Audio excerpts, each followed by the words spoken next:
सभी मेरे बहनों और भाइयों, ये मेरा सौभाग्य है कि इस क्षेत्र की काशी कही जाने वाली बंजारा समुदाय के पवित्र स्थल संत सेवालाल महाराज, संत रामराव महाराज, संत बामनलाल महाराज की साधना की पवित्र भूमि और जहां पे साक्षात जगत जननी मां भगवती अम्बा ने दर्शन दिया, इस पावन धरा को मुझे आज नमन करने का अवसर प्राप्त हुआ है। जगत जननी मां भगवती अम्बा और इन पूज्य संतों के श्री चरणों का नमन करते हुए आप सबका मैं अभिनंदन करता हूं, स्वागत करता हूं। जय सेवालाल महाराज। बहनों भाइयों, इसे मैं एक सुखद संजोग मानता हूं जो बंजारा समुदाय कभी अपने अस्तित्व के लिए जूझ रहा था, आज उस बंजारा समुदाय को प्रधानमंत्री मोदी जी के मार्गदर्शन में सत्ता की, शासन की मुख्य धारा के साथ जोड़ करके बाबू सिंह महाराज को एमएलसी के रूप में भेजने का काम भारतीय जनता पार्टी की सरकार ने किया है। ये कार्य इसलिए महत्वपूर्ण है कि अब बाबू सिंह महाराज के जाने के बाद न केवल इस पवित्र काशी के, बंजारा समुदाय की इस पवित्र काशी का सुंदरीकरण करने की भारतीय जनता पार्टी का अभियान और तेजी के साथ आगे बढ़ेगा। जो समाज विरोधी, देशद्रोही तत्व बंजारा समुदाय का धर्मांतरण करके उन्हें गुमराह करने का प्रयास कर रहे थे, अब वे लोग सफल नहीं होने पाएंगे और एकजुट होकर के जिस बात का आह्वान कभी छत्रपति शिवाजी महाराज ने किया था, जिस कार्य के लिए संभाजी महाराज ने अपना बलिदान दिया था, जिन कार्यों के लिए बाबा साहब डॉक्टर भीमराव अम्बेडकर जी ने पूरा जीवन समर्पित कर दिया था, आज उन कार्यक्रमों को मजबूती के साथ हमें करंजम क्षेत्र में भी आगे बढ़ाने का अवसर प्राप्त होगा। बहनों और भाइयों, इस समय महाराष्ट्र विधानसभा के चुनाव चल रहे हैं और पूरे महाराष्ट्र के अंदर एक और भारतीय जनता पार्टी के नेतृत्व में महायुति गठबंधन कार्य कर रहा है। प्रधानमंत्री मोदी जी का यशस्वी नेतृत्व है। मोदी जी का कार्य पिछले 10 वर्ष के अंदर पूरे देश ने देखा है। बिना भेदभाव के शासन की योजना का लाभ हर गांव को, हर गरीब को, हर किसान को, हर नौजवान को, समाज के हरेक तबके को देने का कार्य हो रहा है।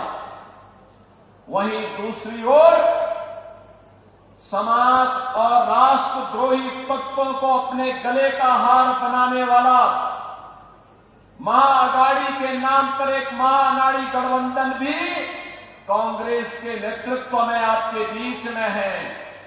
न उनके पास नीति है, न देश को आगे बढ़ाने की कोई नीति है, न उनकी नियत साफ है और न उनमें नैतिक बल ही है।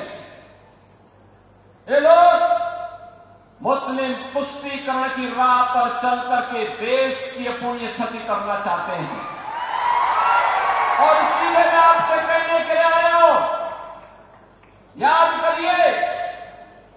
महायुति गठबंधन, भाजपा, शिवसेना, एनसीपी, ये सभी मिलकर के महाराष्ट्र के विकास के लिए कार्य कर रहे हैं।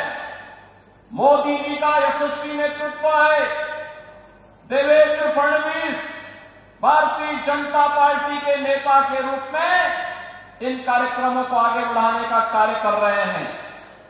लेकिन दूसरी तरफ एक ऐसी गाड़ी है महागाड़ी के पास जिसपे स्टीयरिंग भी नहीं, उस गाड़ी के टायर भी गायब हो गए हैं और ड्राइविंग सीट पर बैठने के लिए आपस में ही छीना झपटी हो रही है। छीना झपटी हो रही है कि कौन ड्राइविंग सीट पर बैठेगा। और इसलिए बहनों और भाइयों, हमें इस बात को ध्यान में रखना होगा। एक तरफ जहां भारतीय जनता पार्टी के नेतृत्व में देश की सीमाएं सुरक्षित हुई हैं। याद करिए, जब एक कांग्रेस की सरकार थी, पाकिस्तान घुसपैठ करता था, आतंकी वारदात को अंजाम देता था, बड़ी बड़ी घटनाएं घटित होती थी। हम लोग बोलते थे उस समय कि भाई पाकिस्तान के खिलाफ कार्रवाई करो, तो कांग्रेस का नेतृत्व कहता था कि नहीं नहीं, हमारे संबंध खराब हो जाएंगे। बहनों और भाइयों, आज आप देखते होंगे पाकिस्तान भारत की सीमा का अतिक्रमण नहीं कर सकता, आतंकवादियों को भारत की सीमा में घुसपैठ करने के लिए प्रश्रय देने का तो साहस नहीं कर सकता। अगर करेगा तो फिर खामियाजा भी भुगतेगा। ये नया भारत है, ये नया भारत है। छेड़ता नहीं है, लेकिन कोई छेड़ता है तो छोड़ता भी नहीं है। सीमाओं की सुरक्षा करना जानता है, अपनी जनता की सुरक्षा करना जानता है। ये नया भारत है। अपमान नहीं सहता। ये नया भारत है। इंफ्रास्ट्रक्चर के बड़े बड़े कार्य हो रहे हैं, हाईवे, रेलवे। यहां पर हमने देखा कितना भव्य स्थल बन रहा है। संत सेवालाल महाराज की पावन समाधि स्थली, संत रामराव महाराज की समाधि स्थली, संत बामनलाल महाराज की साधना स्थली कितनी पवित्र और कितना भव्य रूप ले रहा है। ये भारतीय जनता पार्टी की विरासत के प्रति सम्मान का भाव है। बहनों और भाइयों, ऐसे ही हाईवे बन रहे हैं, railway, metro, rapid rail, IIT, IIM, AIIMS, one district one medical college, हर घर नल की योजना, गांव गांव की बेहतरीन कनेक्टिविटी, यह गरीब के लिए आवास, पीएम आवास योजना में आवास, 80 करोड़ लोगों को फ्री में राशन की सुविधा, 70 वर्ष से ऊपर के हर एक बुजुर्ग को प्रतिवर्ष 5 लाख रुपए की फ्री में स्वास्थ्य की सुविधा उपलब्ध करवाने का कार्य हो, या फिर अन्य अनेक गरीब कल्याणकारी योजनाएं, यह तो मोदी जी के नेतृत्व में भारतीय जनता पार्टी की सरकारें कर रही हैं।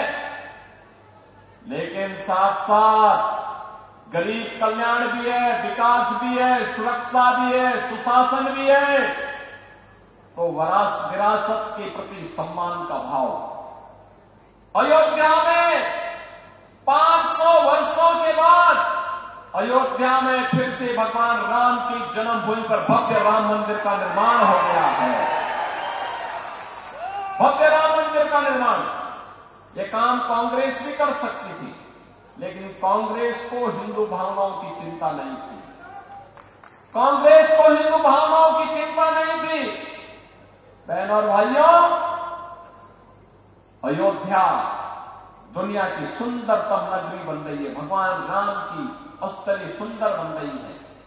लेकिन प्रश्न है, अयोध्या में ये अपमान 500 वर्ष पहले क्यों झेलना पड़ा था?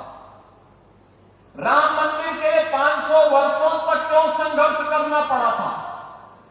छत्रपति शिवाजी महाराज ने जिस स्वराज की संकल्पना को आगे बढ़ाया था, इसके लिए संघर्ष क्यों करना पड़ा था? पेशवा बाजीराव को एक भारत एक राष्ट्र की संकल्पना के लिए संघर्ष क्यों करना पड़ा था? सामाजिक समता के लिए महात्मा फुले को क्यों आंदोलन करना पड़ा था?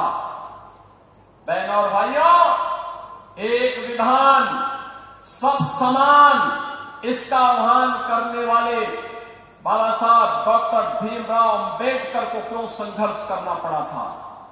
कारण था हम बटे थे और बटे थे इसीलिए कटे थे। हम बटे थे इसीलिए कटे थे। और आज हम कहने के आए, एक है और सेफ है। एक है, सेफ है, यानी सुरक्षित है। और इसीलिए मेरी आप सबसे आह्वान है, विनती है, चुनाव में बंटना नहीं है, आपस में लड़ना नहीं है, एक होकर के देश के हित में काम करने वाली, एक भारत श्रेष्ठ भारत बनाने वाली भारतीय जनता पार्टी को अपना पूरा समर्थन और आशीर्वाद देना है। आप देंगे? सभी लोग सहमत हैं? सभी लोग सहमत हैं?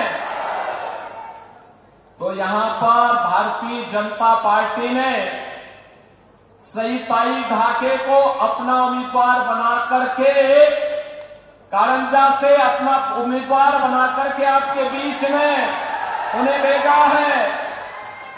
और वासीम से श्री श्याम जी खोड़े को अपना उम्मीदवार बना करके भेजा है। इन दोनों को आपका आशीर्वाद प्राप्त होगा। दोनों हाथ उठा करके इन्हें आश्वस्त करिए, इनको अपना आपका आशीर्वाद मिलेगा। बटेंगे तो नहीं, एक रहेंगे, एक रहेंगे।